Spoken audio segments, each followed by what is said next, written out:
What is going on, YouTube?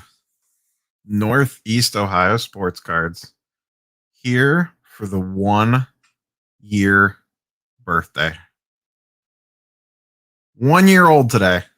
Who would have thought? I'll start off just by saying thank you, everyone.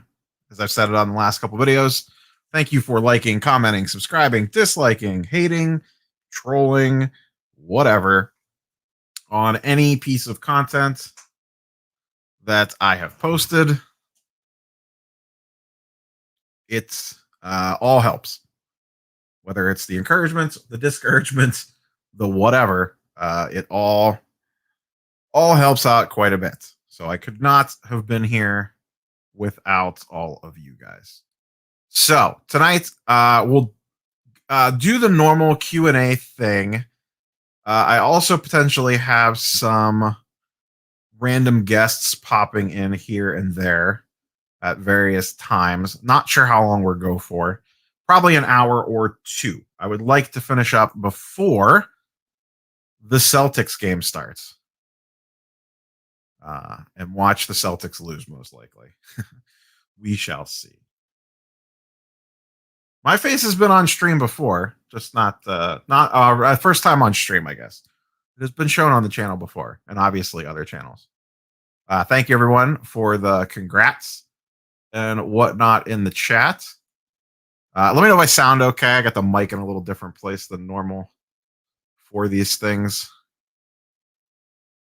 I think the Celtics are in big trouble, and I am looking to buy the Tatum dip. Not going to lie.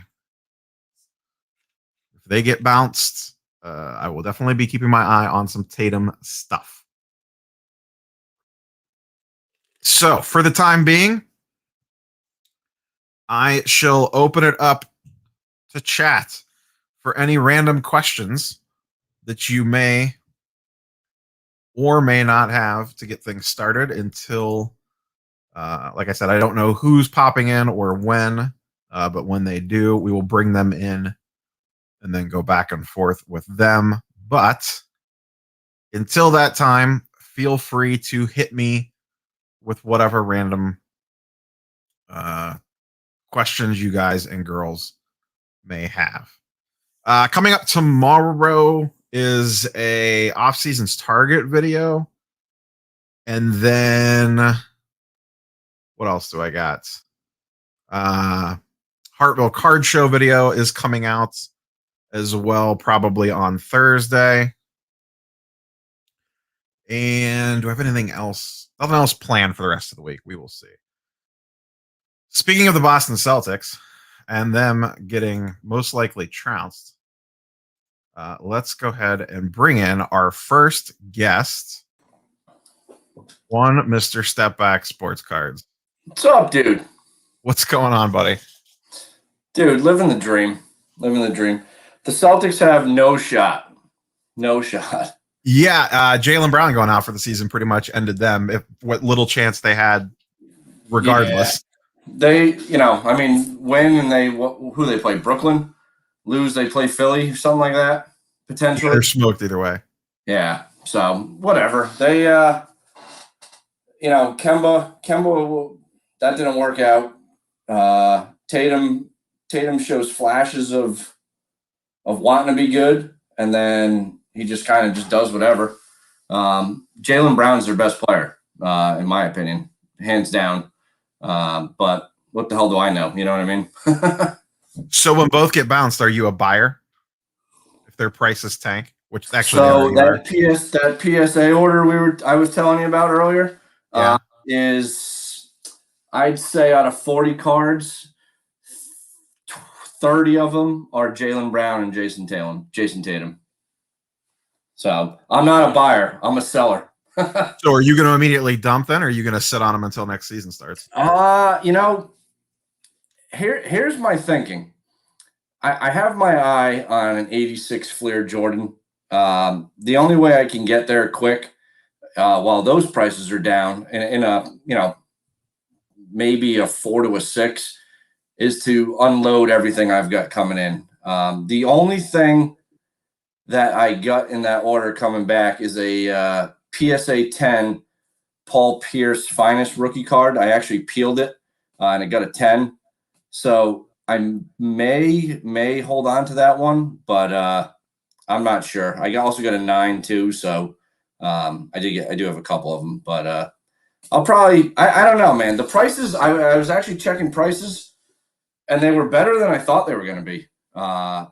They were better than I thought, so I've waited 6 months to get this economy order back, so I'm kind of eager to sell it, and we'll go from there and see what happens. So His Prism's down quite a bit. I noticed. I think it was down to yeah, like $400. yeah, It's that's the lowest crazy. I've seen it in a long time. Mm-hmm.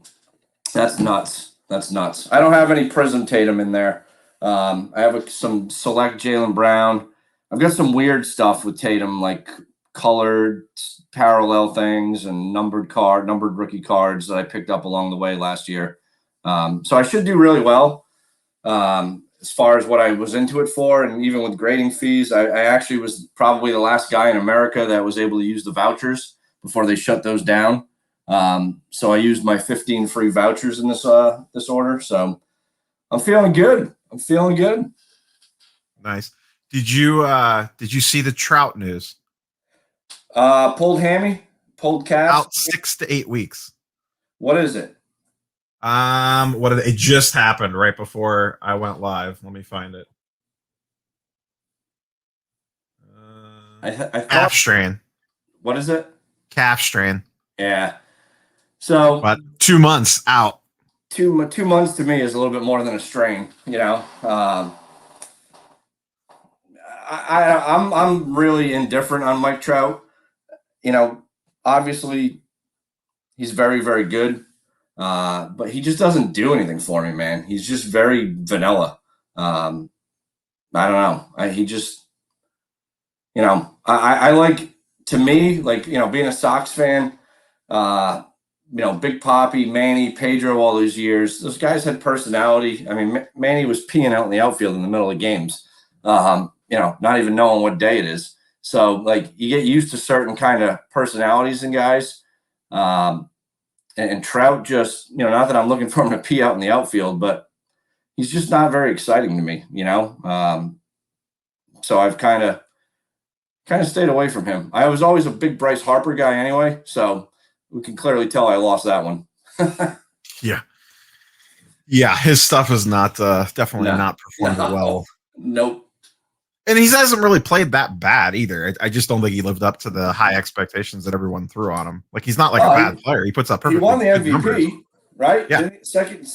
Christ, he won the MVP. It's kind of ironic though. He gets traded. They win the World Series. Very similar to Nomar with the Red Sox. So whatever. You know what I mean? Whatever. I still like him.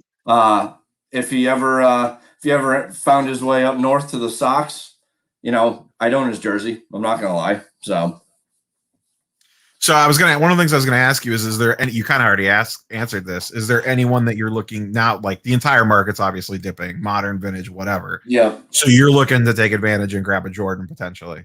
Like that's your play with the down market. So let's, you and I talk quite a bit, right? So it's going to take, a few $1,000s to be able to do that. Generally, I don't make card purchases that big. That'll be I'll buy one and I'll probably never own another one and just hold on to it for the rest of my life and give it to my son. But if I can't get there right now, I've been buying a lot of Tatis, Acuna, Soto. I've been, trying to look at some different Iverson stuff. I'm always on the lookout for KG stuff. I just lost a Lynchpins PSA 8.5 insert that I haven't seen another one in like a year. And of course, it was a raw one, but I'm not paying more for the raw than I am the graded. I lost out on that one on Sunday night. That thing went crazy. So, those are the things I'm into. A little hockey here and there. And, I'm contemplating a little bit of football, but I don't know. Football is, to me, I know you say it's some easy cash, but somehow I'll screw it up. I'll end up just buying Eli Manning cards and lose my money. Don't do that. Don't do that. Spoilers, don't do that. So that's it though. Just baseball, some Wander Franco, some Julio Rodriguez, and just grabbing guys from like when I was a kid and who I watched growing up. Baseball, I just do more kind of collecting. I'm not really going crazy flipping there or trying to flip. And basketball is just that whole market sucks right now. So stuff is going up. It just seems to be the rarer stuff. The different parallels, whether it's atomic refractors, or gold or black prisms or X fractors or whatnot. And I'm talking like 90s basketball language. So if people don't know what I'm talking about, just let me know. That's kind of your niche. Yeah, those cards are going up. I've been looking at, you saw in one of my last videos there, I was looking at green prisms and some of the different colored prisms. When it gets into the pinks and the purples and the yellows and, basically the rainbow, there's some value, I still think, in some of the prism color. I just haven't figured it all out yet, what I would like to do there. But I do think I like the greens. I like the blues. It's just trying to find the right guy. You know what I mean? It's like, what do you do? Yeah, I mean, at this point of the season, you're basically gambling. Like it's do I pick the right player on the right team, and does he go off? Mm-hmm. Like I think there's a little bit of a lot of people are like, oh, the playoffs are here. It's going to save the modern NBA market. It's going to save certain players, right? But it's not going to save the entire modern market. If a Donovan Mitchell goes psycho for a round, then yeah, his stuff's going to go up probably. Yeah. I guess. I mean, we'll see. Everyone's assuming that if someone goes, like Jamal Murray did last year, like in this downswing market, are their prices still going to spike? I assume yes, because most stuff is going down, but like football's been pretty steadily even. It's not going down a lot. So that tells me that the entire market's not falling apart. Right. Some NBA stuff's going up, but not a ton. This is going to be the litmus test, honestly. Like, the first guy that like puts a team on his back in the first round of the playoffs, if he's remotely trendy in the hobby, like what does his prices do? Yeah. Someone dropped 13 grand today on a Anthony Edwards orange prism number to 49. Yeah, so, no thanks. I did see that. I was like, oh, that's 13 grand well spent. But yeah, I don't disagree. The guy you hit on, Donovan Mitchell, I do have a PSA 10 hoops coming back of him that I was actually kind of surprised at the price. Shows how much I've been paying attention to the current basketball. But yeah, I'm a Donovan Mitchell fan for right now. So it's I got his PSA 10 prism and his 2 PSA 10 optics, and then the day they showed up in the mail, he turned his ankle. So those are down 30% since I bought him, give or take. Yeah. Well, like you said, first game he comes out and drops 45. He'll be right back to where they, you know what I mean? That's the assumption. I mean, like I said, we don't know. I'm assuming that when these guys play well, they are going to see playoff spikes. But I don't think it's going to be last year where like Luka went from 1.2K to 2K in the matter of 30 seconds when he hit the game winner. You do bring up a good point, because now, like last year when the playoffs happened, none of us could do anything, right? So we all watched and whatever, and like we couldn't. The farthest we could go was to like our mailbox. This year, the playoffs, like my state, in a week, it's wide open. There's no more masks. People are out and about. Like cabin fever is set in, and I'm just curious to see if there's that. If you lost 30%, do you make back, instead of maybe making back the full 30, you're going to make back 15, and you got to be happy with it. So it's just, I guess it's a wait and see kind of thing, but. Always have a strategy, right? Always have some type of strategy. If those are the things you're looking to sell, you have to have a price point where you're comfortable selling that card, and you move on. If you're one of these people that just sits there and waits till like, all right, it hit 400 today, tomorrow it's going to hit 425, it could be 500. You're never going to win like that, and you're going to drive yourself nuts. Like set a price in your head that you've made a good profit, and move the card if that's what you're looking to do is my thing. So. Yeah, and then the point, like I specifically targeted Mitchell because the whole point was if I get stuck with him and I have to hold him till October, I'm fine with that. Right. Right. You know, like it's not Anthony Edwards where he's some fly by night. Like Mitchell Yeah. is an NBA All-Star potential. Yeah. What probably all if he was healthy the whole season, probably second team All NBA or something like that. Like Yeah, he's a proven star stud. player. Yeah, he's a stud. He's an absolute stud. And I think you're right. Like, most of the stuff that you put out, or all the stuff you put out with when it comes to the guys, you're not sitting here, saying, "Hey, buy second year Bruce Bowens." You know what I mean? You're giving solid guys. Take a look at, like, I'm working on a little project right now for an upcoming video that is it's pretty friggin' mind blowing when you actually like unfold it and look at it all. I don't want to give any hints to it, but it's taken me a little while. But it's interesting when you look at the history of the NBA, who's good, who's not.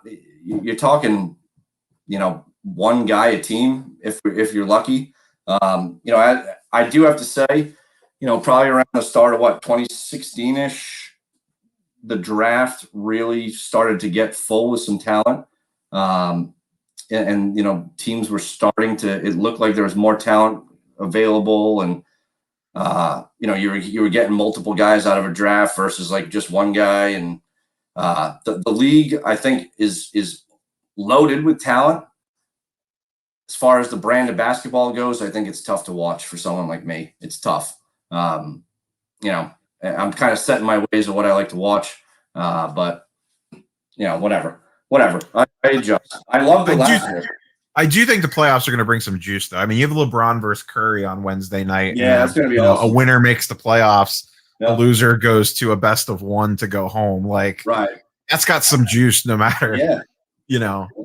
Yep. So I think the play-in might be a little revitalization to get people's appetite wet. And I think there is just some general NBA fatigue. Like, we had last season, and then we got like a 3-month break because of the pandemic. Then we had bubble playoffs, the shortest off season ever. Like, it felt like it was a week long. And, by the time the season ends, then you're immediately into the NBA draft. Then you're immediately in the Woj bomb season. And then you're immediately in the training camp and the season starting. Yep. And I just think we just need like a good, nice 4 or 5 month, like, okay, forget about the NBA for a while. Let's watch baseball and focus on NFL training camp, torn ACLs by running backs and stuff. I don't think I could say it any better. Basketball is just, I'm spent on it. Hockey playoffs are on right now, so I'm into the Bruins. And baseball, I do have to say, man, for a sport that was kind of down, and I've been a baseball fan my whole life and involved in the game my whole life, it's probably the most exciting it's been league-wide as far as talent goes and exciting players in a very, very long time. Not everybody can sit there and watch 9 innings of baseball, but, it's with Tatis out on the West Coast, Mookie Betts out on the West Coast, which whatever with him, Bellinger, like teams are just loaded. Their talent is flush. Everybody seems to be competitive right now, minus like the Pittsburgh Pirates. So it should be a fun season. I'm looking forward to it. So I mean, you have Ohtani, who's leading the league in home runs and also strikes out 8 guys like a week. What a freaking generational player, I mean, his stuff should be through the roof, but I think everyone's so scared of him not being able to stay healthy. Like everyone gets into him and then they make like their $100 and then they're like, okay, I'm going to pass this on to the next guy and let him deal with it. Yep. And I think so with him, right? Because you like him quite a bit, right? I love him. With him, I look at him. If I'm buying Ohtani, this is how I do it, and maybe this can help someone else. Maybe it can't. Maybe someone will tell me I'm an idiot. But I look at him when I look to buy his cards.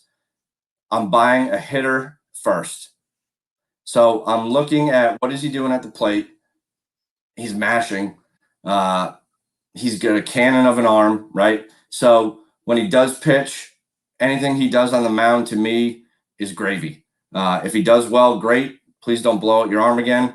But he can still hit, so it's like, all right. as long as he's not going under Tommy John and they're careful with him.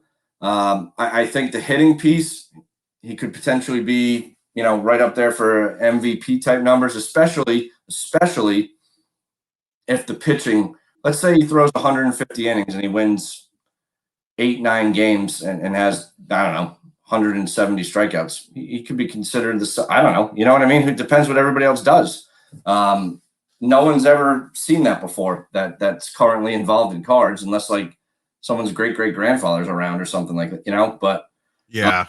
I look at Ohtani as offensive first. Whatever he does on the mound is straight gravy. Yep. That's how I do it. We have a question from chat. I've given this a bunch, but what's your thoughts on the evil devil that is the PSA backlog, and once it unleashes upon the world? So I think that's a question that's in everybody's mind, or it should be, right? There's a lot of cards at PSA. I don't think anybody really has an exact count. I know Nat has come out and given some numbers here and there. Retro Hoops Collector he's doing some type of countdown thing that he's tracking stuff. Let's call it 10 million cards. That's not getting done by July, right? No. And I don't know that was ever their plan. I think their plan was to count on the boxes sitting there from the post office, not the actual cards needed to be slabbed. Yep. Let's say they get through 2 million, right? They still have 8 million cards to grade, plus whatever they're going to take in at whatever service level. I think with base cards, if I was holding base cards of Luka, Zion, Trae Young, whoever, I'm looking to move those, and I'm looking to move those sooner rather than later. Now, obviously, if you're a collector and Luka's your guy, well, then hold the card, right? But if you're looking to sell those and that's an investment piece for you to potentially buy something else, his card's down. I still think it's going to come down. There's just so many of them out there. Zion, there's so many of them already graded. There's going to be more. Zion, we could potentially see 50,000 cards in his pop report, right? I mean, I think that's a realistic number. I mean, his PSA 10 is going to be 20K for sure, right. Like easily, for sure. Who knows what's there? So to me, I think you'll see the base cards really, really start to die out. I think there'll always be a place for a base card. I look at base cards kind of like carrying around, some cash in your wallet for, whatever you want to call it, walking around money or whatnot. Throw it in trade, sell it for a quick whatever. But the real play is going to be that pop report and getting yourself into those rarer cards. I think that's the play for any of the grading companies, but PSA specifically, because they've obviously got the best pop report going. So that would be my advice or my thought. So speak. My partial take on it is, which I've said this before in videos, of say it's 10 million, like how many of those are Pokemon? How many of them are Magic the Gathering? How many of them are Marvel? How many of them are something that's completely not sports related? Like there's a certain percentage of that 10 million that is not even a sports card. Right. And then there's another certain percentage of that quite honestly is probably just a bunch of junk.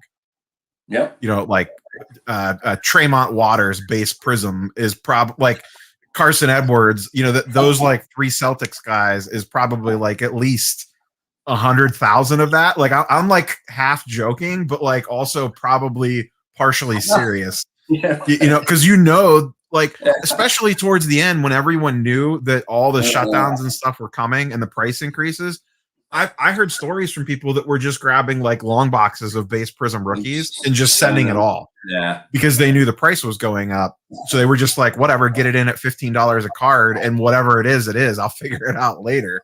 So there's like a large portion of that crap that has to just be a bunch of junk. That's funny, dude. And it's, it's funny, but there's truth to that. There's so much truth to that. So I think it's like anything else, right? What PSA does really well, they provide collectors with tools, right? So whether it's their app to verify a slab that you're going to buy off eBay or My Slabs or Facebook or wherever, to their pop report, there's tons of information to their set registry, whatever. There's tons of information out there that PSA provides us that we should be using that to make educated decisions for what we're going to buy. Does everybody do that and take the time? No, because it's time consuming, Yeah. I like to do that stuff.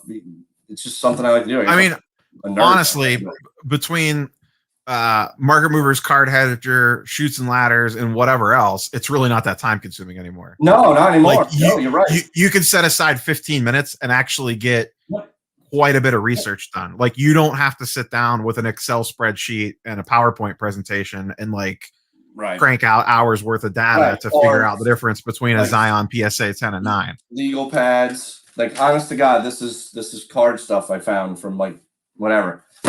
You said something in your video the other day, which I thought was really, really good. Where you said, if you're taking this hobby, this whatever you want to call it, even semi seriously, you need to have something like Market Mover, something like Card Hedger, Card Ladder, Card Genie Pro, Shoots and Ladders, Ricky Bobby, whatever. You got to have something because it makes it so much easier to keep track and make decisions and know when things are. You set alerts so you can, all right, that card's $100. I'm selling it. It's 50. I'm holding it. Whatever. I might buy it at that price.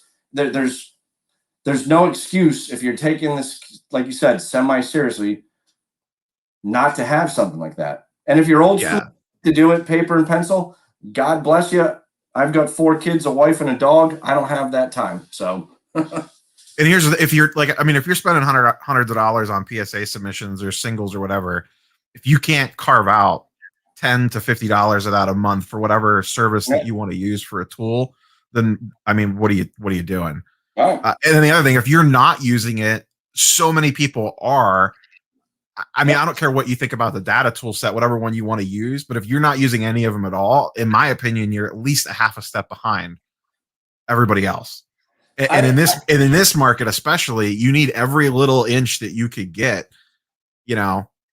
I agree, but I want to disagree because I think depending on what your current kind of state is in the hobby, right? So if you're an OG and you've been doing this straight through forever, what's what. That Topps Chrome is the thing in baseball. That the flagship and Heritage and whatever, it used to be Topps Finest or Topps Chrome, and now it's Prism and blah, blah, blah. That stuff. So some people don't need any of that crap. People, I think, I like looking at the graphs. I like being able to see things out in front of me.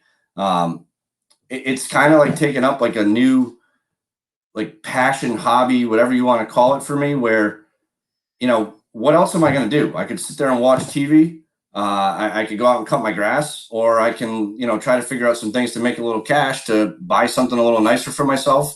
Card wise, I don't use cards to buy my clothes. Clearly, I got a white T-shirt on and a backwards Red Sox hat. So, I'm only using cards to buy more cards. And if I set goals like a Jordan Fleer, I got to be dialed into what I'm doing to get to that point. So there's my son in the window. Our boy Natsman's in the chat. So let's talk about Lou Bob for a second. All right. This stuff's dipping hard, obviously. He's basically out for pretty much the entire season, I think. He could possibly come back maybe for the playoffs. Yeah, maybe August. Maybe. So my take is, if this guy's stuff gets that much lower, to me, regardless of the market, if his chromes get below $60, $65, to me, that seems like you just buy them and you just put them in a drawer and forget about them until February. They're there. Are they that low? I know his paper was. Did his chromes get to 60 yet? Chromes. So PSA 9s, right? Hang on a second. Yeah, you're good. Go away for a sec. Go away. Sorry. Kids got the hose in the window. The PSA 9s are down to $20, $25. The PSA 10s are down under $60. I only, like I said, I only know that I had some alerts set. I've been watching them. His pinks are under 100. or 150. Like everything, even his paper, like the flagship, you can get his flagship in a PSA 9. Dudes on Facebook are giving them away for like $16 a pop. I'm just waiting to get the cash to buy it. If you're just starting the PSA, not like I'm sure you get questions like this all the time. Hey, I don't have hundreds of dollars to go buy or thousands of dollars to go buy Luka Prism Silvers. Like, you're gonna have to wait. You're gonna have to be patient, but like go load up on some Lubob PSA 9s. And maybe he comes back early and they make a playoff run and you could flip sooner. But like I think your worst case scenario is that everyone forgets about him and that card just goes up in the off season. And then at some point in time somewhere, some talking head on a YouTube channel is going to be like, oh man, you gotta run out and buy Lubob. He's my top 5 off season MLB buy. And then his stuff's going to spike. And when you're buying in that low, it really doesn't, like, your risk also isn't that high either. And like, I think too, like on the 9s, right? Especially with some of the stuff that's just, there's a ton of it, right? If you're buying it at 16 or even, let's say it goes to 10, right? Let's say you buy it somewhere at 10 to 20 and that thing, he comes back and it goes up to 40, sell it. You're doubling up, sell it and get out of it. That's the goal. And if you're going to try to be greedy and wait till it, you got to look at the information over the last year or whatever of, all right, this card had a high of $50. I know if it gets to 40, I'm out. Like, again, have a strategy. But right now, you have way more viewers than I ever do on my channel. So I'm giving away all my damn secrets. So that entices them to go watch you though. Yeah, I am. Maybe I'll get a couple. We'll see. But I am buying Louis Robert like, hard. I would all over him. So he's a steal right now, and I think it's going to get better because baseball's so damn long, and with COVID coming, I'm telling you, buy. All right, that's been saying last average sale is 170 on a PSA Lubob base last 90 days. That might be the case for the average, but I think the recent is nowhere close to that. What did you say? Say it again. I said Natsman. I put it up in chat. Natsman saying 170 for the PSA 10 average last 90 days, but I don't think it's like latest comps aren't anywhere close to that, are they? I didn't think so. I don't think so. I just talked about it in my video on Sunday. I thought they were like 70 or 80 bucks. Yeah, I thought they were under 100. Pink, maybe it's the pink. So this is an interesting one. Do you think the investor atmosphere of the past couple of years would have been possible without he put market movers, but let's just say the increase in those types of tool sets? I do. I think in 2019, I wasn't around then. I was still in retirement. But you started to see prices rise. And then 2020, like for me, what got me back in was Kobe passing away. I bought 2 rookie cards when I heard the news because I was like, I don't know, it just clicked in my brain. Like, Yard Sale John was like, yo, go get some Kobe's. And then the next thing, my wife's like, you're going to start buying cards again, aren't you? And I'm like, nah, I'm good. I just wanted a couple Kobe's. And then like 3 days later, I'm on there looking at like Kevin Garnett and Jordan. And I'm like, next thing I know, the packages are coming in. But I think market movers and some of these in YouTube and Facebook, Instagram, I think social media more so than market movers has really helped. And I think that cards being cool and being on ESPN and having athletes involved and showing off cards and this and that, I think it like makes people say, see, he's got cards, and then it's like, for a lot of us like our age, it's like we're validating it to our wife. It's not, we're cool with it, but like our wives are like, all these cards, da da da da da. And it's like, well, look, that guy made, $5 million selling that card. Even though none of us have that, we can at least make her think that we have that somewhere, right? Yeah. So I don't think market movers is I think market movers benefited more from cards than cards have benefited from market movers, if that makes sense. Yeah. The demand has to be there for a tool set like that. Mm-hmm. And for that to even happen, the market already has to be going a little bit crazy. It doesn't have to be going full tilt crazy like it ended up getting, but it has to be simmering at least for there even to be a market for a tool set like that. Yep. regardless of which one you're talking about. I mean, obviously, Agreed. for market movers, you use Card Hedger a lot. Yep. But like, I think we're all in agreement. Like, use something, whatever one Yep. suits your needs. Yep. Hell, even Card Genie for $3. It's on the App Store for $3.99. Like, I don't get any cut out of that. For $3.99, why not just try it out? You get nothing to lose. And it's here's because you're a big Terapeak guy. Market Mover is even worth the money with Terapeak being out for eBay. To me, they are two drastically different things. Terapeak's good for quick and dirty, but if you want like in-depth analysis, because Terapeak's not going to give you like, doesn't filter out anything. You're just getting, here's all the raw numbers, right? Correct me if I'm wrong, because I've never used it. You are right. So Terapeak's great. Obviously, it's free. Free's my favorite price. But, like Rob was saying here, it's you type in Luca. I don't know. What do I got here? I got some cards. I don't know. Let's say I type in this Magic card, which isn't going to come up anywhere. But let's say this is the PSA 10 Magic Johnson. Well, you're going to get all the PSA 10 question marks. You're going to get all the possible PSA 10 question marks, possible PSA ready. It's a disaster, and there's no way to filter any of that out. So it's good because it's free and it gives you at least access to all the data and gives you a year's worth of it. And it's just a pain in the ass because you have to scroll through so much crap to try to find, 5 or 6 comps to kind of get like a good average, where the other stuff just does it for you like that. It's not bad. It's not the best, I think.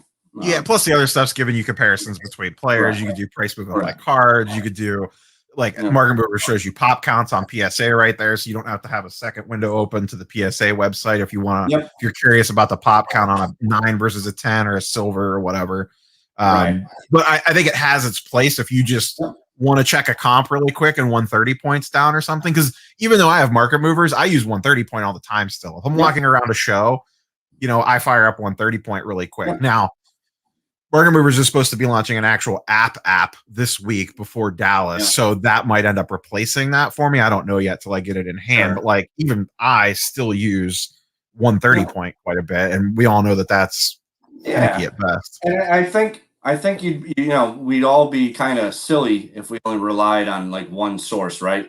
Like you kind of with eBay always finagling their data and how it gets out released in the API, Market Movers, Card Hedger, Card Genie, Card Ladder, they run into problems. And then they have to do whatever they do.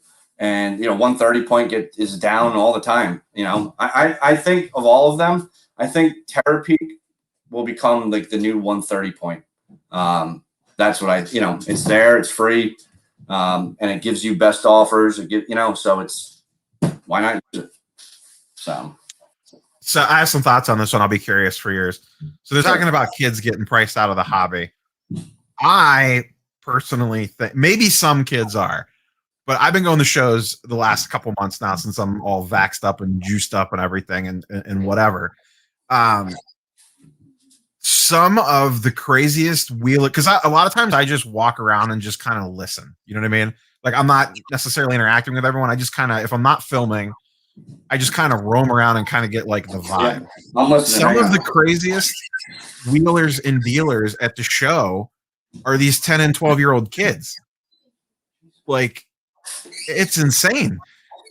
And some of the cards that I see that they have are nicer than the stuff I'm carrying around in my case. I mean, I don't know if you've been to shows since there back to normal. We haven't even, nothing in this area is open yet. Coming up, Memorial Day weekend. But like, I see a lot of kids with nicer stuff than me, like that are 12, 13, 14 years old. Now, I'm sure they might be talking about a little bit younger, but some of the kids out there are better negotiators than I am. And they play up the kid angle too. And you're just like, I'm getting brutalized here by a 12-year-old. I think, like I just said, I haven't been to a card show in a long, long time. What I do think the card companies are doing well, though, the local card shop near me, they sell little blasters of Fortnite cards. So like my son loves that. So I buy him one of those for $20 and I don't really care what happens to what, I don't even know what's in there. There's probably like $1,000 something in there that he's just like ripping through the yard with. But it kind of gives them that first exposure to it. And then as he gets a little older, we can move on to something else. Some of the product, buying packs and things like that, like, it's ridiculous to buy a kid a 20, 30, 40, $100 pack of cards for 5 cards in a pack. I don't think just give them some Topps Heritage or something. Like, I don't think we're losing them. I think adults need to check themselves a little bit. I think some of the kids in the hobby are smarter than the adults. Yeah. Well, that's generally how it is, Yeah, that's fair. Like, I mean, where did it go? I just lost it. Hold on, let me find it.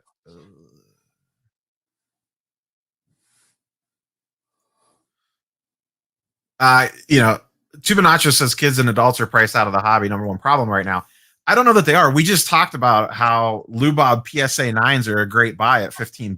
Right. Like, are you really priced? Yeah, you're priced out of Lucas Silvers. Mm-hmm. You're priced out of Prism Retail. You're priced out of National Treasures. Absolutely, 100%. Right. Get it.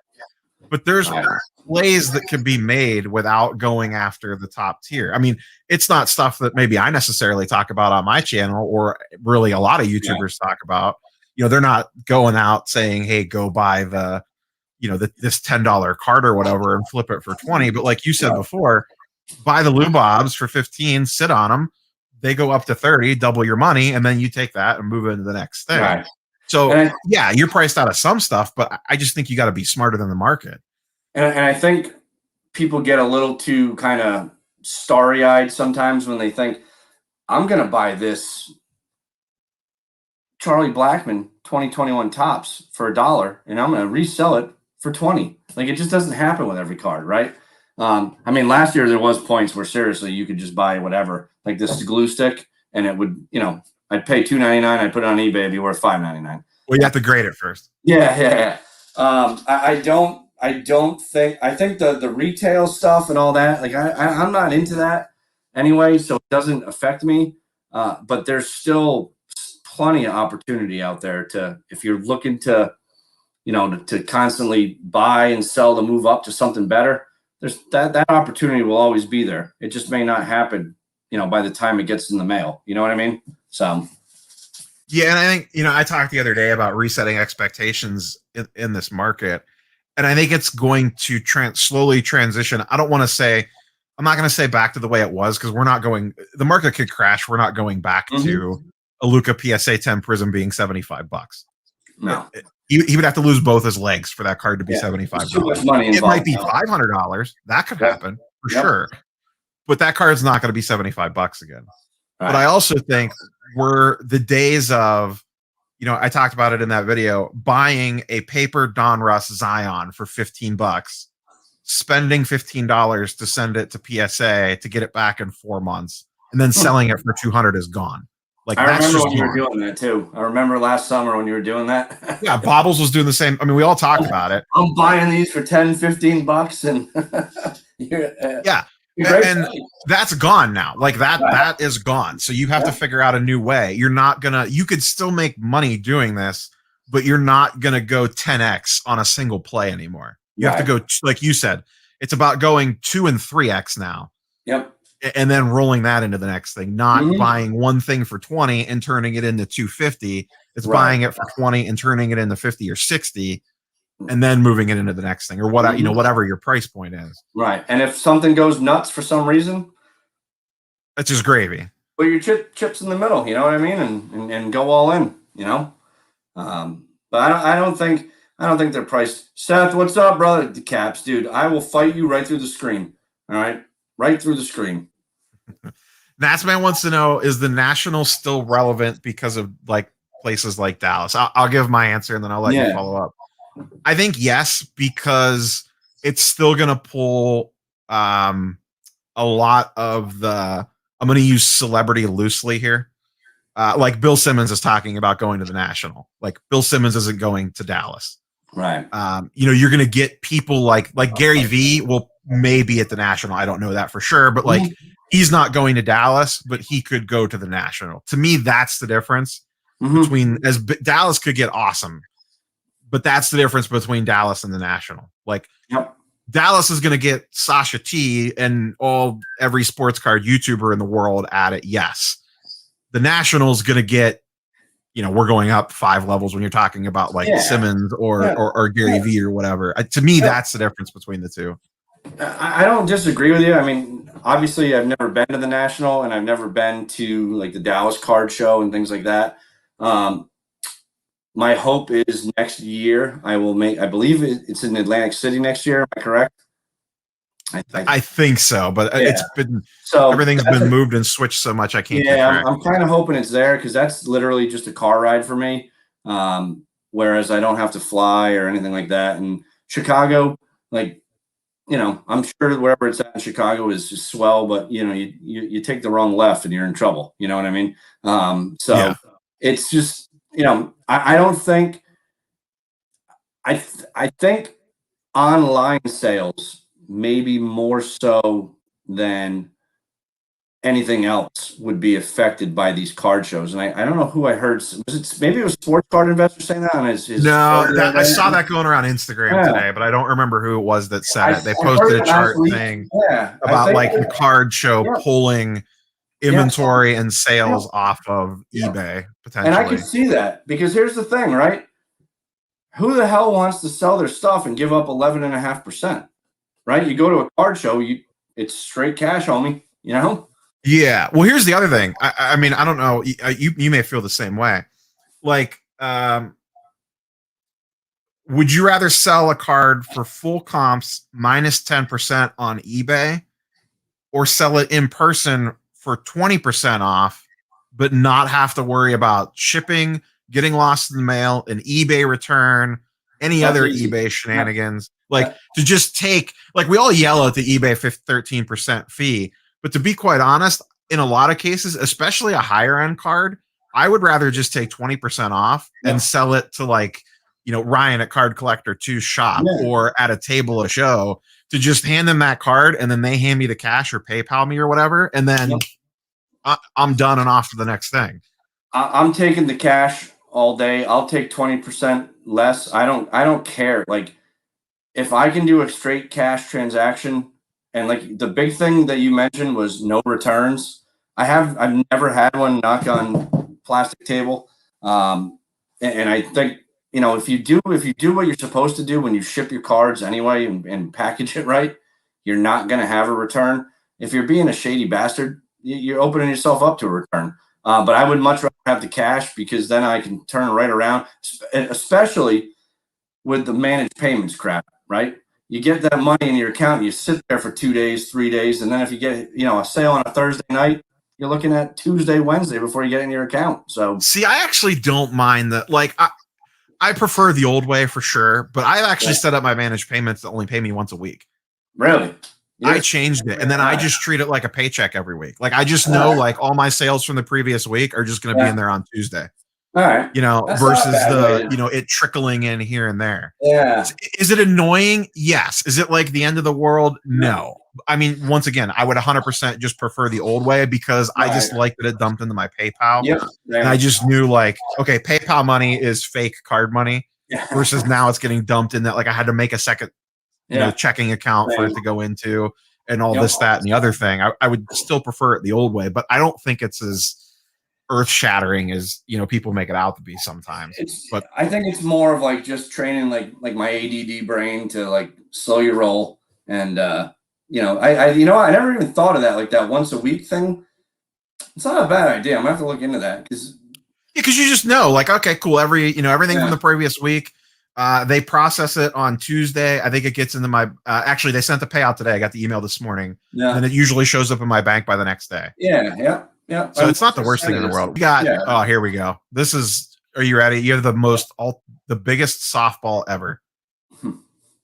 Thoughts on SGC 10 prices and BGS 9.5 catching up to PSA 10.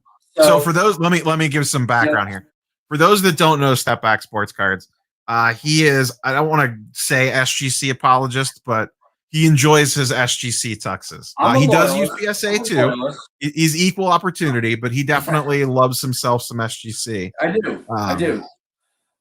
So Andre, dude, this is a war I've been having for the better part of a year now.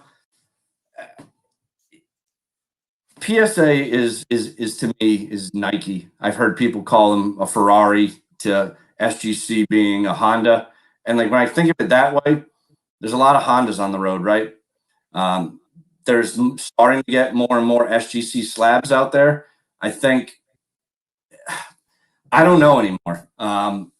For a while last year, SGC prices were starting to really do it, make a dent, and then July-ish hit of last year, and that whole backlog fiasco that I still think is comical that people shit on them for that, but whatever. That crashed their prices, and it's taken them months for the most part to get back to like a 60% value. I just started noticing last night. I believe Natsman was saying some stuff. He's seen some prices. Some like the popular players, and I'll talk baseball guys, like some Acuna stuff, some Tatis stuff. So certain guys, the prices are there. Certain guys, but if you're a Walker Buehler collector, if you're looking to make money off of Walker Buehler, then I would put him in a PSA slab right now. If you're just a collector and you want your card slab, there's nothing wrong with SGC. $25, you get it back in 10 to 20 days right now. I don't even know. I'll let everybody know. I just sent 10 cards. So I don't know. It's going to be better than the 6 months I just waited for my PSA return. But I don't. The problem is this, man. Like BGS, for whatever reason, gets a pass because they've gone straight sniper mode, right? They are out in the woods, in the jungle somewhere, doing nothing but just waiting for their shot. And I think they've had their shot like 4 or 5 times and they've missed their target. But their slabs, back before this whole PSA phenomenon, BGS was the preferred company. They were the #1 dog not too long ago. And for a guy like me who collects a lot of Jordan stuff, the majority of Jordan collectors prefer BGS slabs. What I've learned now is this. I buy and collect them all. I like to grade with SGC because it's $25. When it was $15, I liked it better. When it was $8.50, I liked it a whole heck of a lot. I liked PSA at 20. I don't think we're ever going to see that again. So for now, if I'm going to grade my own cards, I'm going to go with SGC. And if I can get I'm like, I have control over the market, right?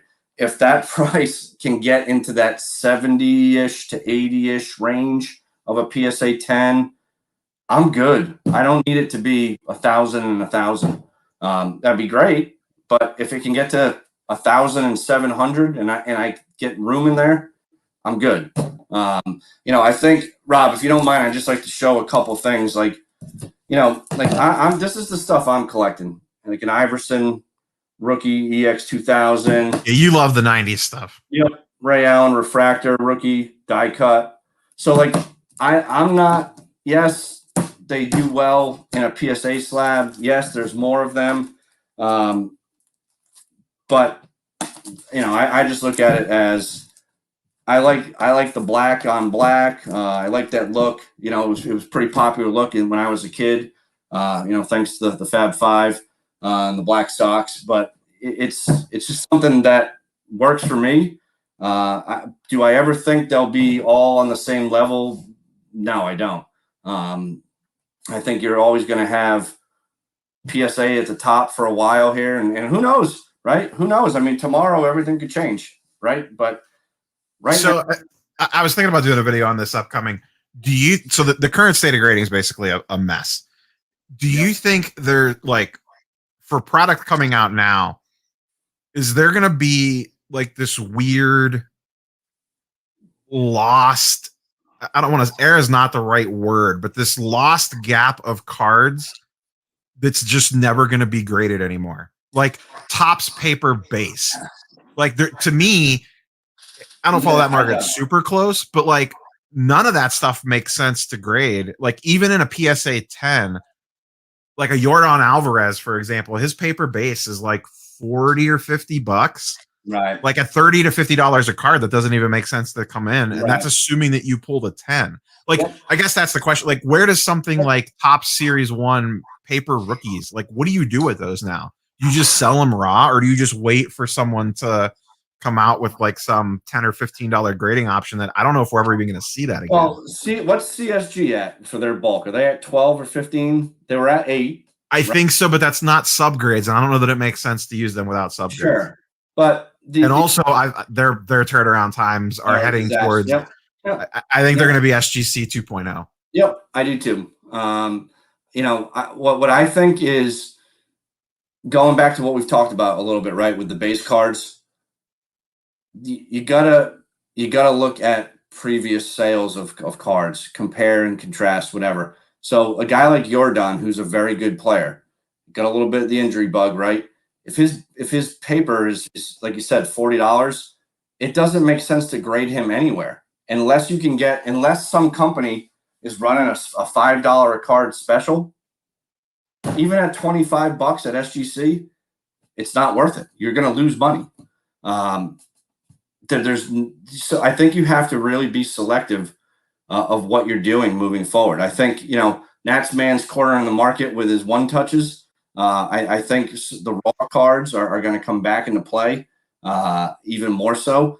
I don't know if eBay is thinking that itself. I don't know if they've ever done anything like kind of like thinking like that. And I'm not like trashing them. I'm just saying like the way they've changed up their listings and things like that. Are they doing that they see the writing on the wall? But I do think there's going to be a definite gradable card, not gradable card. So maybe your paper stuff, unless it's a guy like Acuna, right? You take his first Bowman paper and grade that. That's worth it. So I think it just all depends, right? And then first to market with stuff, right? If you rip a pack and you get whatever, and you can send it and get it back in a couple days for $25, $30, why not do it and try to make 70? I don't know. So I think whoever could get to like at that $10 price point again and actually maintain some semblance of, even if it's 6 months, just some semblance of turnaround times could really, and that's where my biggest problem with the SGC price change was. I think they would have been better off going super cheap and like capping you on how many cards you can send in or something like that. Because I think they could dominate that paper market like that we were just talking about. Like I think that would be perfect for them to gain a foothold, because there's always going to be a market for that stuff, because it's the perfect place for, like we talked about before, a new collector coming in. The easiest way to make your money like a year ago was to buy raw, grade, and sell. Right. And that's kind of off the table right now. So if you could, hoard $5 Jordan papers, pay $10 to grade them, and then sell them for 30 or 40, like you could churn and burn like that, but there's just no grading company that's giving you that option right now. Right. And I think the one thing I'll defend him to the day I die, but for better or worse, I don't think that there's any reason to like discount. If you want to grade paper and that's all you want to do, then send it down to GMA. I don't know what the hell this HGA thing is all about. Like, I get it. People like their slabs, their flips, whatever. But to me, it's a gimmick play. You can't even get into grade. You gotta sacrifice your first 3 kids to just even get in there. I'm not talking like if SGC went to a Q system like HGA did, but more like, hey, you could submit, right.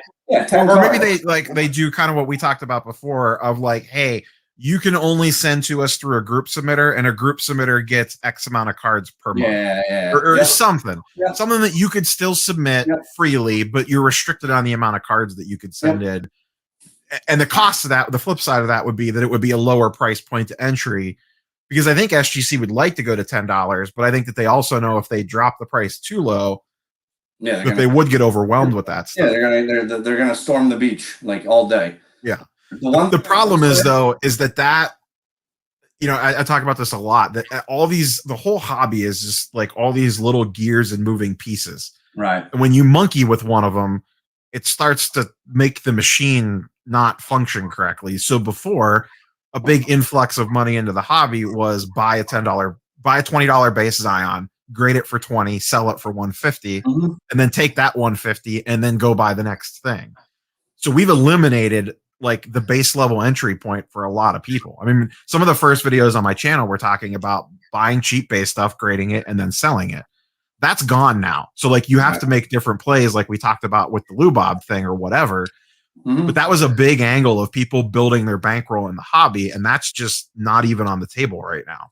No, not at all. I mean, one thing I will say, like one thing I think with SGC that's really going to help them, at least in the near future, is the amount of bigger PSA submitters that are now submitting to SGC and promoting that they're submitting to SGC, because people just like to there are people that just like to be told what to do, right? And all right, well, if Card Collector 2 is submitting to SGC, I'm going to submit to SGC. If Sports Card is going to go through Gut Baseball Cards, I'm going through Gut Baseball Cards. Like that's my guy. That's who I'm going to go with. I think with Bobbles and Platinum Breaks, submitting a massive amount of high dollar modern cards to SGC, like the shit everybody wants. Justin Herbert, flawless, 2 of 2 patch auto things, NT in an SGC slab helps SGC. I don't know about you, but if I'm dropping, let's just say, 200 grand on a card, am I going to risk cracking it out and fucking it up to, like go put it somewhere else? I don't know. I might just leave. Probably not. Yeah. You know what I mean? So like, there's all like, I like that analogy of like a watch or, gears and things like that. There's ebbs and flows, whatever you want to call it. There's a place for everybody. I just think whatever you like, go with, and it is what it, that just stay there. And there's no reason why, if you grade your cards with SGC, that's all you can do. Like I grade with PSA, I buy PSA. My set registry for KG is all PSA. A lot of my Michael Jordan cards are PSA. It kind of is what it is, right? Like, I think you're ignorant to just sit there as someone, and not you specifically, but like in general, to say, nah, I'm only doing this. Like, why? If you can get the BGS 9.5 of a guy you like for 300 less, why not buy it and then spend 300 somewhere else, right? So yeah, I mean, like I talk about all the time, when it comes to grading, it's just a big math equation. What are you into the card for raw? Yeah. What does it sell in your expected grade? Yeah. What's the turnaround time that it's going to take back to use whatever grading company you're looking at using, plus the price involved with whatever grading company you're looking at using. So you send it to SGC at $30 a card. Maybe you only triple the value instead of 5x the value, but you get it back sooner, and then you can flip into the next thing. But that being said, there's plenty of cards that, in my opinion, make no sense to send to SGC. But there's also, I think, there is a little window of cards there, and I think you kind of hit on it earlier, like that $60 to $100 range, that the gap is more narrow in an SGC 10 versus a PSA 10 because the price points are all more condensed. Yeah. You're not talking about like a Lucas Silver Prism comparing the two. Yeah, and there's not the data's not there, right? You see it every day. The data's not there to support those prices yet. It's just not. So I mean, and to sit there, and if you like, for me to sit there and just like continually try to like, there's nothing I can do about it other than if I see a card in an SGC slab that I like at a good price, I'm gonna buy it. And if someone wants to sell it to me for $30 when it should be $70, oh well, I'll buy, you know what I mean? My loss, their loss, my gain. That's just kind of how I look at it. And when I go to sell it, I mark it, list it for what it needs to be listed at, and wait till it sells. That's all. So yeah, I do agree with what Cards and Comics is saying here. Everyone in the value chain is going to take more money for themselves. This is 100% true. A year ago, back when everything first started getting nuts, it was the Wild West. No one had adjusted yet. The whole world wasn't trying to take their 5% of the sports card market. This year is a different story. All the grading companies are increasing their prices. They want a bigger piece of the pie. eBay wants a bigger piece of the pie. Star Stock wants to charge an ingestion fee. You know, every company involved in the market now wants their 1%. Yep. You know, and it all starts nibbling away a little bit at the profits. Nope. Nope. That again, like you said, it's a numbers game. You know, I don't know. I mean, so that's just my thoughts there. You know, I'm not going to change everybody's opinion. I'm just going to kind of do my thing. I've learned that, you know, PSA. Honestly, I get it. You know, I'm a Nike guy. I do not wear Adidas sneakers or whatever. I might have one or two shirts my mom will grab me for Christmas or something, even though I tell her to get me Nike. I've been that way my whole life. I get it. It's loyalty to a brand, and that's essentially kind of what it comes down to a little bit. And SGC's trying to grow their brand. The one thing I will say, I think, which makes kind of really good sense, you know, when Kia and Hyundai first came into the market in the U.S., everybody poo-pooed them. And, you know, 10, 15 years later, again, am I going to still be doing this when I'm 55? I hope so.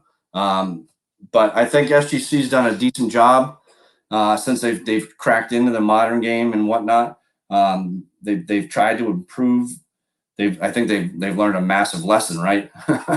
when to talk and when not to talk, maybe. But I think they've owned their mistakes and are trying to get better for everybody, which is kind of what you want. So, yeah.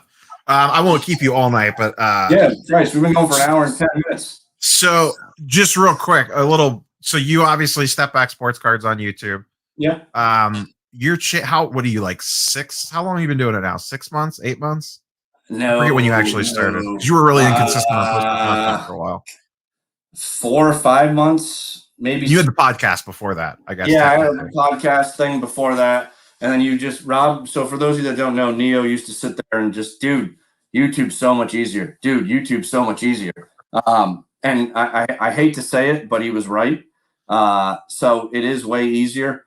But I've had my channel for 6 months. I don't try to push whatever on people, and I just throw my, kind of my own thoughts out there. The way I describe my channel is it's me giving myself advice for like future things.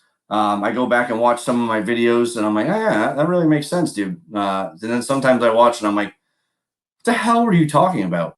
And I like it when people kind of comment and we've grown, not bad.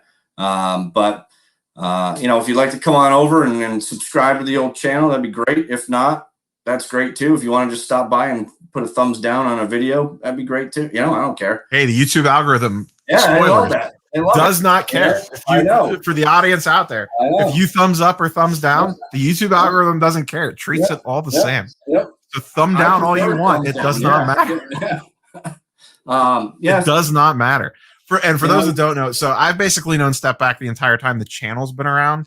We met in the Bobbles and Ball Cards group while I was still in the Bobbles and Ball Cards group before I ceremoniously got ejected from the Bobbles and Ball Cards group.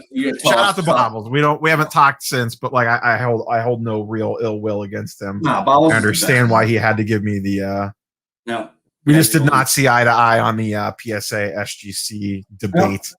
And me and Step Back for a while did not see eye to eye on. Nope. But we didn't talk. We didn't talk for 2 months. Yeah. Because I couldn't. I was so friggin' like in my zone. And then I realized like kind of what a dumbass I was being. But anyway, sorry. Fine. It's good, but you should. So like, I talked about this. You probably didn't see it because it was comic book stuff. But I was on Reggie Collects last week. And we talked about, you should, like, I don't want to say associate, but like you should interact with people that don't necessarily agree. That's just like are going to nod their head at everything that you're saying because it's the only way. Like, as much as we used to fight about SGC, PSA, or whatever the hell we were fighting about, or just not fighting, just arguing our different points. Like we both sharpened each other going back and forth like that. Yep. I couldn't agree more with that. If anything, guys, some of you, Rob's got 9,000 subscribers now. Christ. try to watch stuff that you seriously don't agree with, and there's a reason for that. And you can take something from it. I watch videos of guys that I don't agree with anything they say, um, but it still makes sense somewhere, and I learn from it and I apply it to what I'm doing, and that's kind of what I do. And yeah, thanks for having me on, brother. I appreciate it. Yeah, chat wants to know if you have a Limp Bizkit poster over your bed. Yeah, I know. Nats man's been texting me. I've already. I was gonna start playing Limp Bizkit on my phone. I do appreciate the Fred Durst comment. I used to get that all the time. I also get a little Josh Beckett, but that was when I was a little skinnier. I'm fat as shit now. So but yeah, I do not have a Fred Durst poster, but we can break stuff if we want. So Yeah, there we go. All right, I'm gonna let you get out of here. I'm gonna stay on. I'm gonna keep going for a while. Thanks I know for having me, you have man. like you have those children and things that you have Yeah, to like go feed and stuff. I gotta go be. I gotta go be responsible now. So I'm out. Later. All right, later, step back. All right, ladies and gents, we're gonna keep going. I am not stopping quite yet, but I don't want to keep step back all night because he does have children to attend to. So we will hop back into chat. So chat, if you have any questions for just me, we will keep this going for a little bit. Like I said, I was planning on going up until about 9, give or take, but we don't have to go that long. But I do want to watch the Wizards Celtics game and kind of see how that plays out. But I think it made sense to have step back on because like I said, we met in the Bobbles group. We, talk multiple times a week, even before I had started the channel. And he had a podcast, I think, prior to me actually having the YouTube channel. And like I said, we don't always agree on everything, but more often than not, we do. So I just think it made sense to have him on tonight, just since he's kind of been a side passenger along my YouTube shenanigans journey to this point. So, any tips to buy cards online from Walmart or Target? Honestly, at this point in time, you have to be in one of the groups that monitors that stuff. I don't keep track of that. I don't have. I'm not in any of those groups, but they are out there. You could find them. Most of them you have to pay to be in, and I just don't care about retail that much. Essentially, thank you very much, Natsman. Natsman72 has a very entertaining YouTube channel, but he hasn't posted a video in like 6 months, so I can't pimp him. Dirty South Productions down there. Do you think Star Stock prices are more/less reasonable than eBay? So Star Stock's kind of its own little ecosystem. It's kind of, Bs essentially usually go for around what Raw goes for on eBay. And then A's go for a slight premium closer to PSA 9s.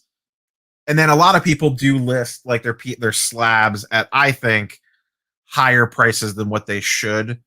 If you really wanted to move a card and you priced it correctly on Star Stock, to me, it's a no-brainer for both parties because the seller pays less fees, and as the buyer, you're not paying tax and shipping if you're in a state where you have to pay sales tax.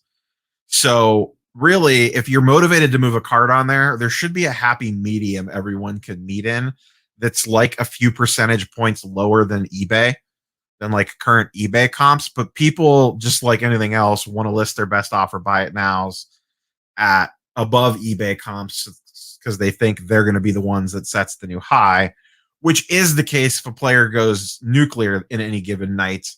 Prices will spike on stuff like that, but I don't know. The A and B thing can be a little bit strange when you're first figuring Star Stock out. I have Jason Tatum, but now he's ready. Do we think Miami will make a deep playoff run?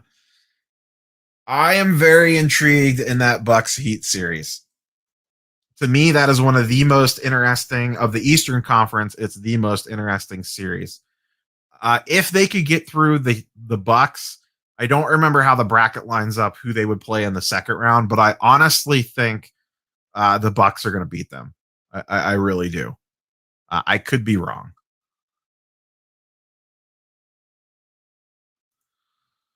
So was I okay getting the Lou Bob 3D card on a PSA 10? Okay for $100. I'm not super up on the 3D market. Natsman might be able to answer that better than I can, actually. I'm more familiar with his base and Chrome. Are you planning on any future grading submissions? I have nothing right now that I really want to grade besides Marvel stuff.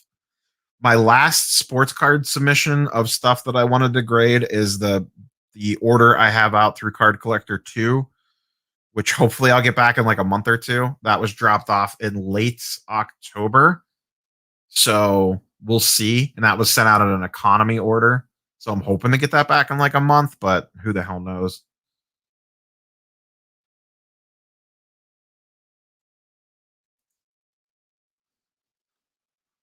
Uh, da, da, da, da, da.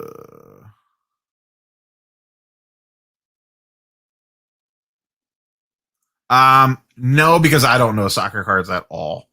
And I don't want to do a show about something I know nothing about.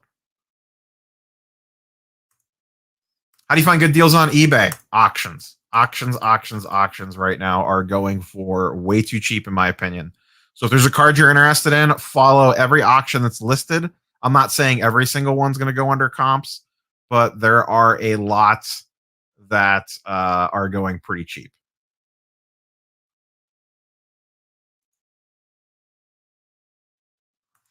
Actually, funny enough, mine started yesterday. Some of the cards were uploaded yesterday. Some of my cards were uploaded today. I think it's all of them now, but I honestly don't know because I don't know exactly how many I sent them. But I had 700 and some cards added to my Star Stock account over the last 2 days. So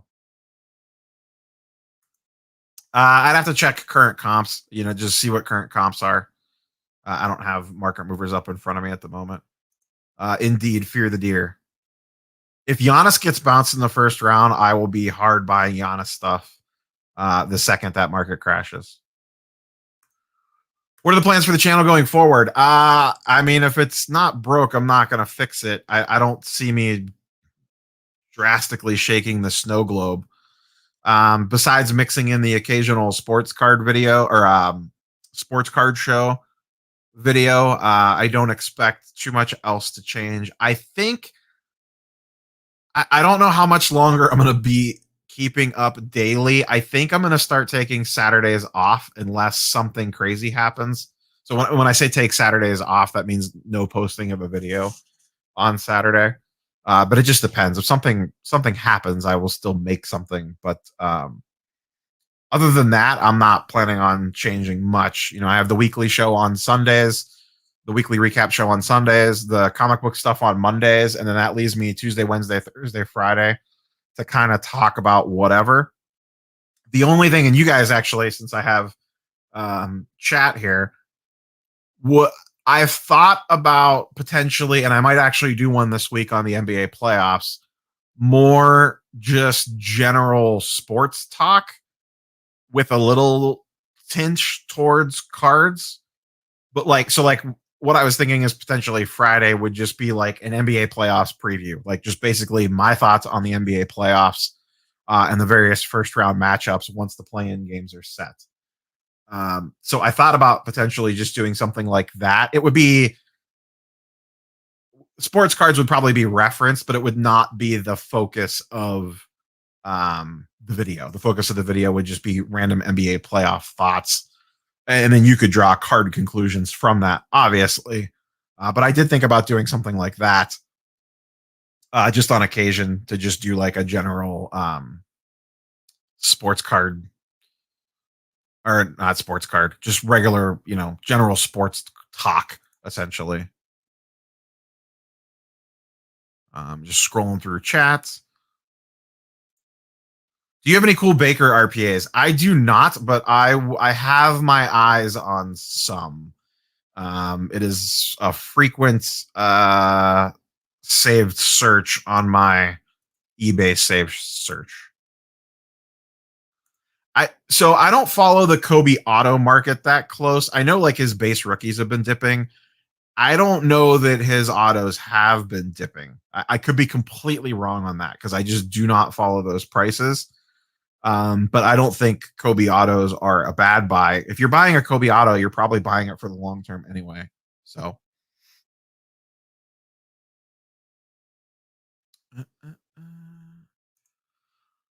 I think Olympics could be a play. I know, like, I personally haven't dabbled in it, but I know,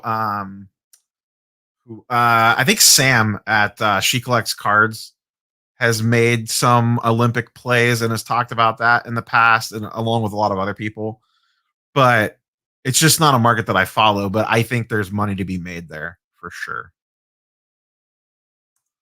Did you get yourself a present to celebrate your 1 year birthday? I have not yet. I have my eyes on some stuff though.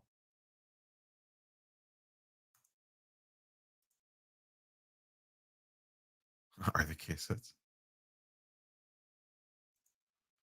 Because people just throw stuff up there and hope someone clicks on it.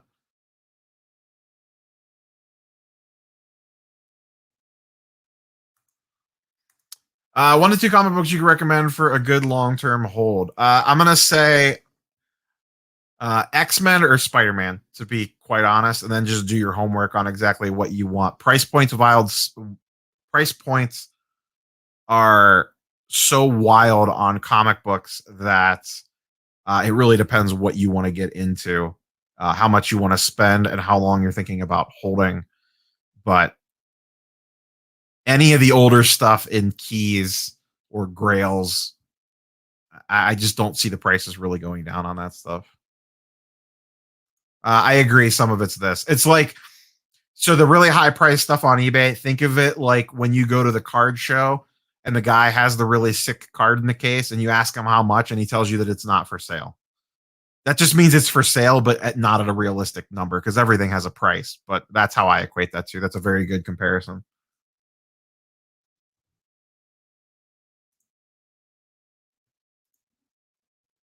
Well, don't forget, complete through date doesn't mean that they're not processing orders well past that date. That's just the last order in the system. It only updates. So they could be actively sending most cards back that are in early November subs, but for whatever reason, there's some random thing in a September 9th order that's not allowing the complete through date tracker to move up because whatever is in that September 9th batch is taking longer to grade. It's not like all the 9/9 orders are just sitting there waiting to go. They're processing orders for weeks and weeks after. And then, that one order could have maybe, I don't know, a couple thousand cards, or maybe it's got some weird vintage stuff and the vintage grader is all backed up. So there's a lot of things in factor with that complete through date tracker. It's not perfect information.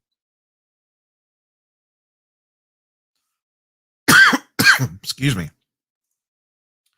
Bought a lot of 10 jaw optic PSA 10s during the dip at about 135 a piece. Bunch at 99. The auction, I feel like I'm screwed now. If he loses in the playing game, sell now.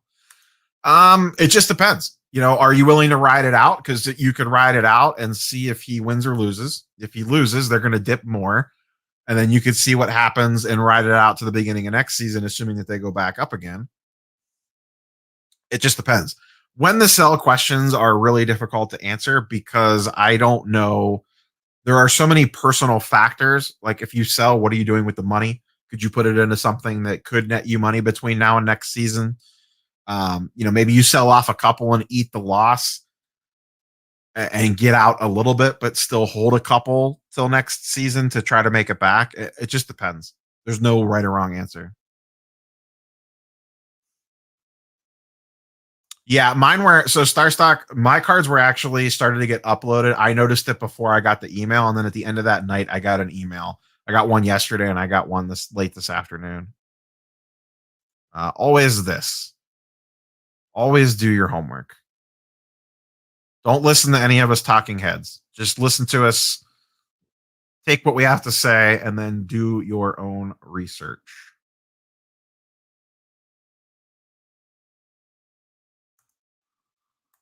Um, I still like the way the select cards look. You just need to be picky about what you're buying. Stick to field levels, stick to numbered, stick to colored variations. Stick to autos, like that sort of stuff. Don't go after concourse base. I think select is still fine to go after, but there's not, as of right now, select would be my preferred, even in its watered down state for 2020 stuff. I just don't know that it makes sense to buy a lot of 2020 stuff right now. Like if you want Herbert, just wait and buy him in like week 10 when his prices most likely go down. Love to see interview people. My plan is, so the last two live streams I've used StreamYard for the first time. I never used to use StreamYard. And part of that is because it's the easiest way to bring people on. So I am going to try to do more guest stuff. What days will I be at the National? I will be arriving sometime Thursday. I don't know that I'll actually go to the show on Thursday, but I will be at the National all day Friday, all day Saturday, and then heading home on Sunday. I don't know what my plans are yet. Beyond those are the 2 days that I'm going to be there.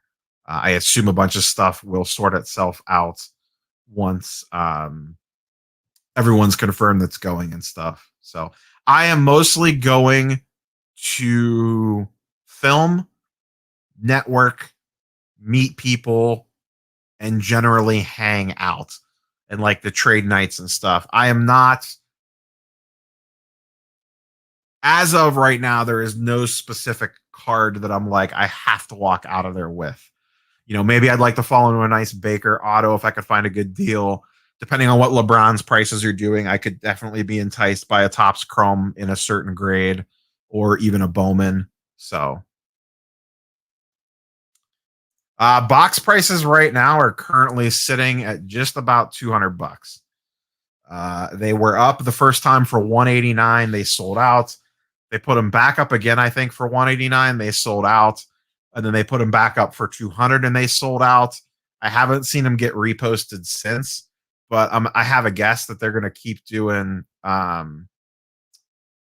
sort of nonsense on those where they put them up, they sell out, and then they up it 10 or $15 and then do it again. Comic books will be every Monday. I don't plan on expanding it beyond Mondays at this point, but you will guaranteed get some type of comic book or comic book related content out of me on every single Monday going forward. And I'm not saying that I wouldn't do a comic book video midweek if something absolutely wild happened, but in general, the comic chit chat will be held on Mondays. I am very excited for X-Men Metal. I really am. There will 100% be box breaks of X-Men Metal on the channel. 100%.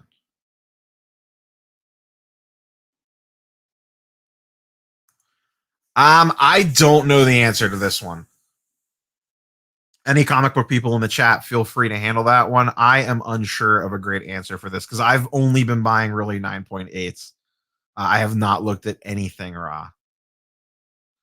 Best way to get into contact with me is either on IG. You could just DM me, or my channel email address is in the description of. It's not on the description. It's on the YouTube homepage for the video, so you can email me that way too. But IG DM is probably the easiest way to track me down.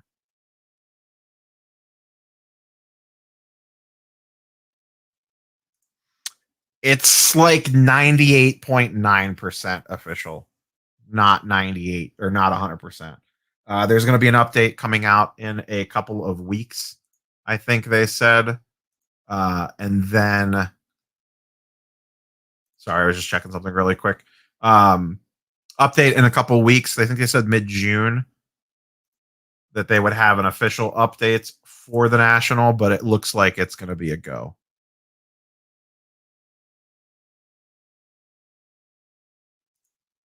No, we are not buying Bull.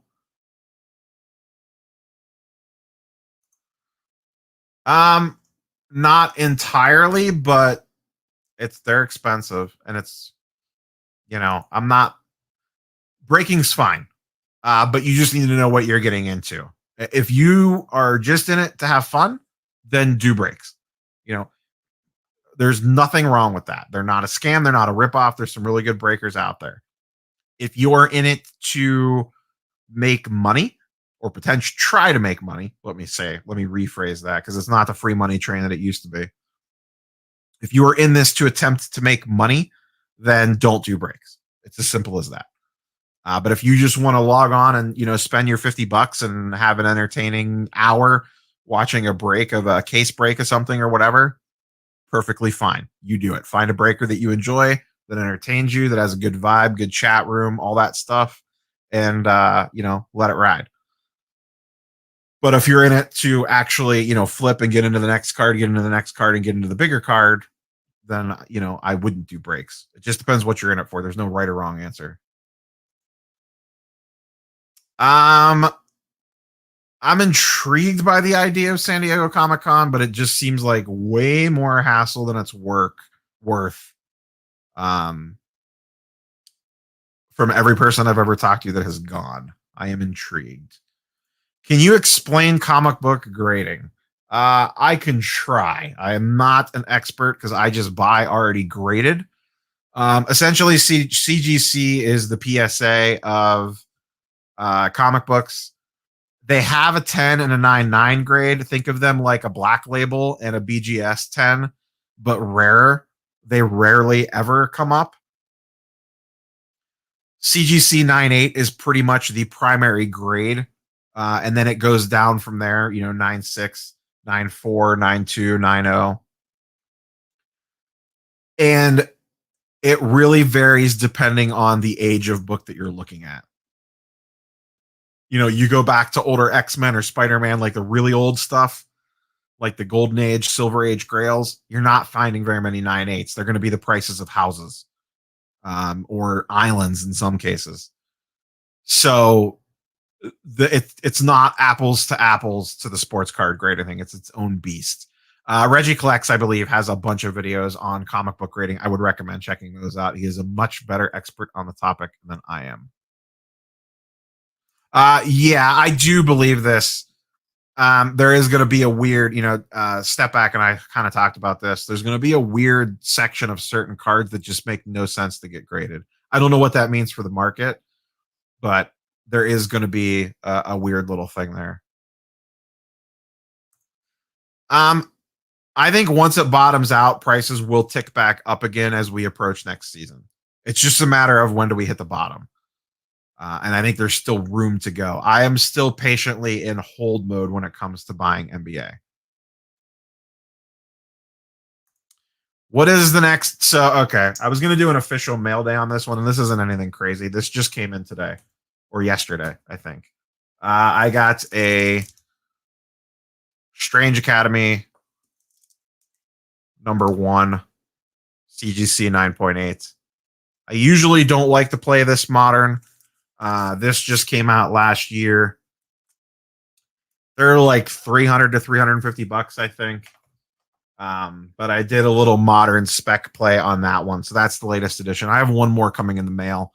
And then actually I have two more coming in the mail. One's more of a PC item. But yeah. So that's the latest one. I'll probably, depending on when everything gets here, that'll probably be the comic book video for this coming Monday or the Monday after. It just depends what time everything gets here. The one thing hasn't shipped yet.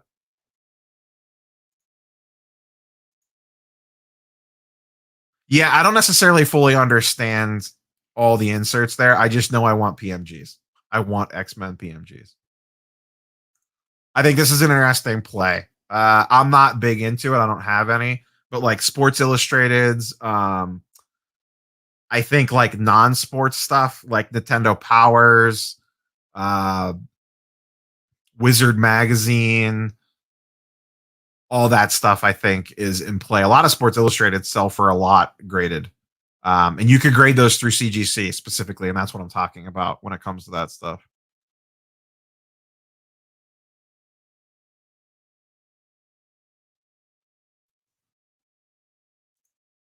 I don't know if this year's was or not. It might be. I do not have any SI for kids cards. I do not invest in any crypto. The only stocks that I have is like the normal 401k stuff.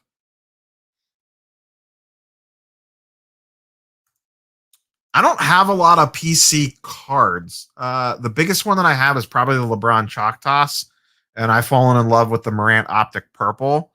But I probably like the PC stuff in air quotes in my collection is probably more comic books actually than cards, to be quite honest.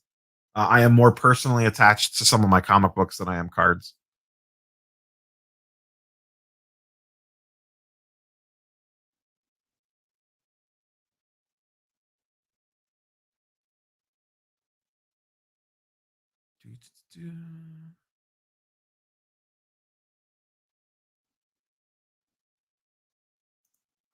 I mean, like, I get this, but like, I read all my comic books on an iPad now.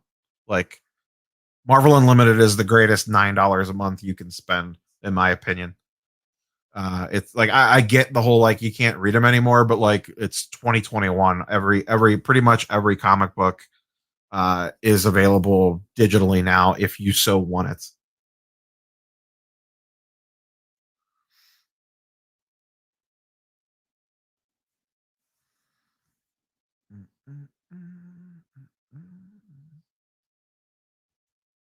Just scrolling through the chats.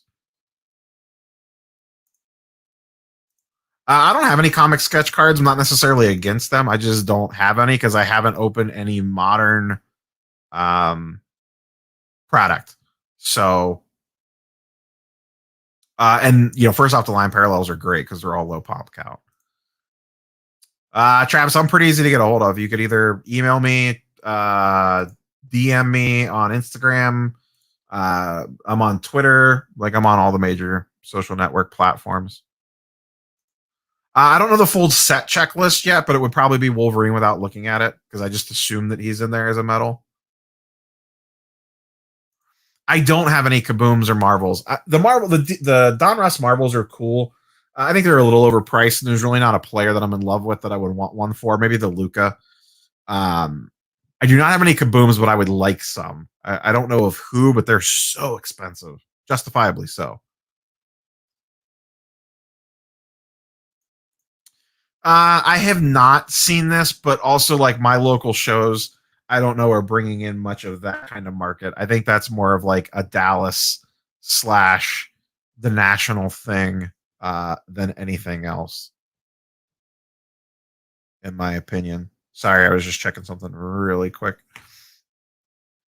So, but yeah, like current NBA market wise, I am just in wait and see mode to see what happens with current prices. I am not actively buying anything, but I have a watch list.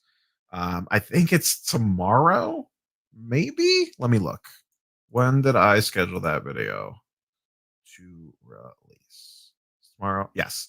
So tomorrow I have an NBA off seasons target video dropping that kind of talks about some players that I am intrigued on. Um,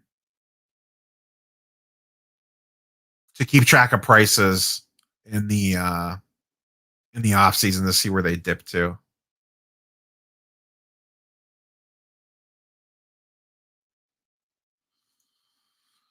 I'll take a look at that. I'm bad about checking that email. It goes to my phone now, but I don't check it super often. The Opticolo previews are weird. There's not a lot of them, I don't think. I just think it's genuinely a super low pop card. Or I wonder if a lot of them just get lumped into regular Optic Hollows and they don't realize it's actually a preview. It could be. I've been just trying to stay away from that modern chase as much as possible. I have no Garbage Pail Kids. I was not a Garbage Pail Kid guy back in my younger days.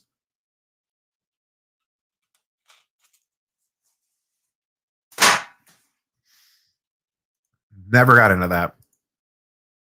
I always thought they were kind of stupid. Not no offense to those that liked them, but they just were never my thing.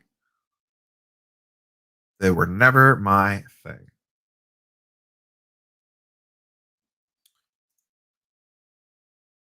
But yeah, I have a watch list a mile long of mostly comic books. I've still been putting most of my money in the comic books.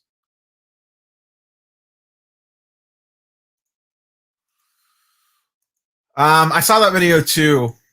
I think he drops more, to be honest. Nothing against Brad, but I think his stuff continues to go cheaper. I could be wrong on that. I could be completely wrong on that. It is the ultimate high risk, high reward play. If he comes back and the second he starts throwing a football again, people will forget a lot about the nonsense that he did, and his prices will skyrocket potentially. But it's just a matter of tying up your money in that. Could it be spent in other things? And maybe part of this is because I feel burned because I bought the Watson high, and then 2 days later, all the allegations came out, and I took a massive loss on it to get out from it quick. So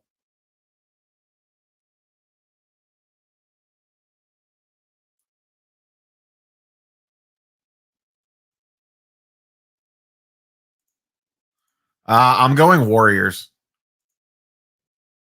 I think Steph wins tomorrow night. I'm so excited for that game.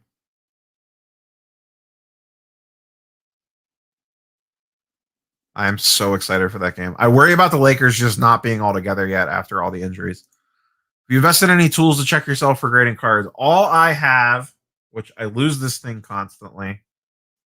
Where is it right now? I can't find it. I haven't used it for a while. The centering tool, which I actually kind of need a new one because mine's getting pretty busted up. It was laying around here somewhere. But yeah, I use the centering tool that a ton of people use. You can get them on eBay for like $15. That's it. I don't use a loop. Oh, and that's over there. Microfiber cloth. Microfiber cloth and the centering tool. That's it. Oops. Prediction on hot player from Dallas. I think football is 100% could come out of there. I could see Mahomes coming out of there. I think it's going to be something football related. I don't know what exactly, but I do think it's going to be football. I think it could potentially be Giannis. We'll see, but I think it's going to be football. I am so excited to buy a Tatum dip. This stuff's already trending way down. I talked about it on. I was going to say I talked about it on the video the other day, but that video hasn't posted yet. That video posts tomorrow. It gets a little weird sometimes in the old noggin with stuff you've recorded but haven't actually posted yet.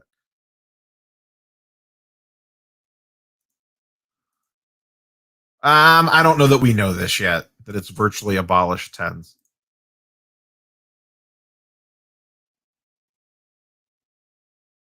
I am not big on Rui. Love Tatum, not big on Rui. I do think the Wizards win tonight. 100%. I think the Celtics actually might not even make the playoffs. I think the Hornets beat them, and the Hornets are getting smoked right now.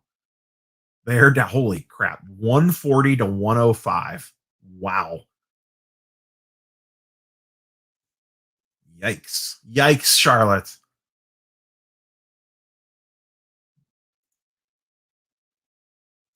What is up, Bush League? Any other last minute questions? Like I said, I want to wrap around 9 or a little before 9 even. So I have no Belichick Cleveland Brown coach cards, unfortunately.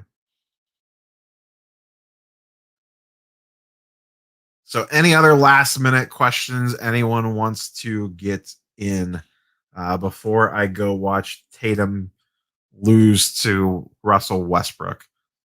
Because I do think that's going to happen. I think the Celtics are toast. I think LaMelo stuff's going down pretty much no matter what happens. I mean, his stuff's already been trending down, even with him coming back from the injury. That really didn't bump his prices up that much.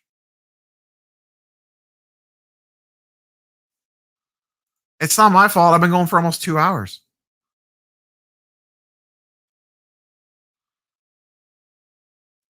You are very welcome. Yeah, I think they're using it more for stuff like this than they are for it to just spit out a straight grade. But I could be wrong. I don't know. I don't work there. Who knows? Who knows?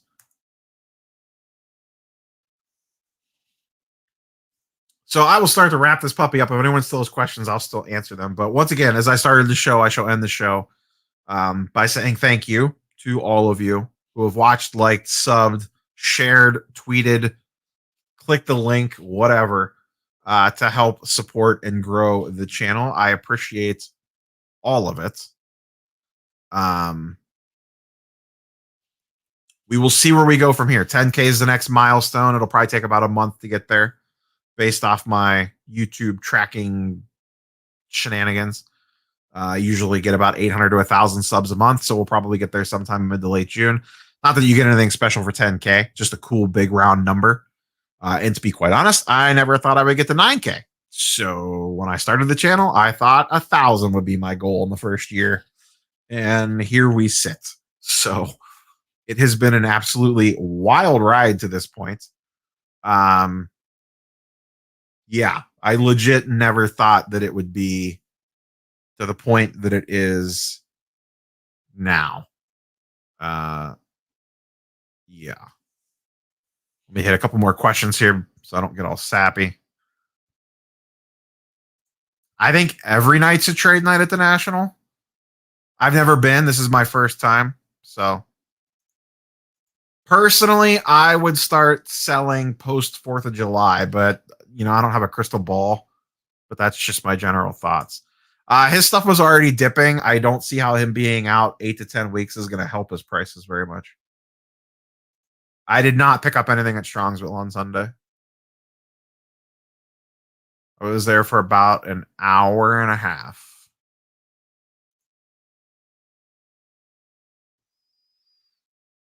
I don't really think unless it's jersey number, I don't think it matters, to be honest. I'm intrigued by HGA. I do not fully trust them yet because I haven't had a card graded by them.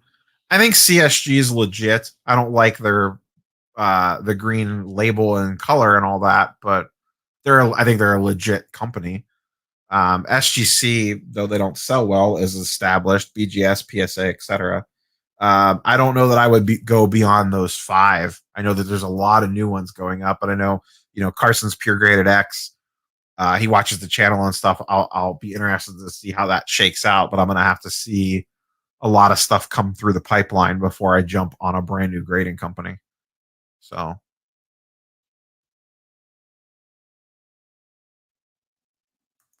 I don't usually go to any of the Hall of Fame ceremony stuff. Typically, I've gone to the game a couple times, but I see. Speaking of trade nights, this is not national related, but I saw Card Collector 2's having a trade night in early June. He posted about it on IG on June 4th. I may try to pop in for that.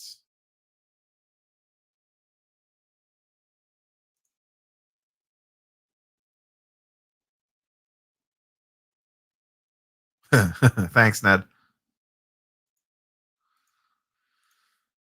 I hope he goes up because I bought a bunch of them to sell during the playoffs. So I hope his stuff goes up. I need to wait to see exactly the final bracket. But I think it's going to be.